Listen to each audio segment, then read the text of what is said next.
ఒకానొకప్పుడు ఒక ఊరిలో ఒక అమాయకు పిచ్చుక ఉండేది. మనసులో ఏ కల్మషం లేని ఆ పిచ్చుకకు ఒకరోజు ఒక కాకుల గుంపు పరిచయం అయ్యింది. ఆ కాకులతో పిచ్చుకకి స్నేహం అయ్యింది. పిచ్చుకకి అందరూ చెప్పారు, ఆ కాకులతో స్నేహం చెయ్యొద్దు, అవి మంచివి కావు అని. కానీ ఆ పిచ్చుక మాట వినలేదు.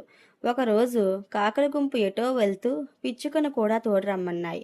అమాయకపు పిచ్చుక ఎక్కడికి, ఎందుకు అని అడగకుండా ఆ కాకులను గుడ్డిగా నమ్మి వాటితో వెళ్ళింది. కాకులు ఒక పొలానికి వెళ్ళి అక్కడ మొక్కలన్నింటినీ ధ్వంసం చేయసాగాయి. పిచ్చుక నిస్సహాయంగా ఏమి చెయ్యాలో తెలియక అటూ ఇటూ గెంతుతూ ఉంది. ఇంతలో ఆ పొలం రైతులు పరిగెత్తుకుంటూ వచ్చి ఒక పెద్ద కర్రతో ఆ కాకులను కొట్టడం మొదలుపెట్టారు. కాకుల గుంపుకు ఇది అలవాటే. అవి తుర్రున ఎగిరిపోయాయి. పిచ్చుక రైతులకు దొరికిపోయింది.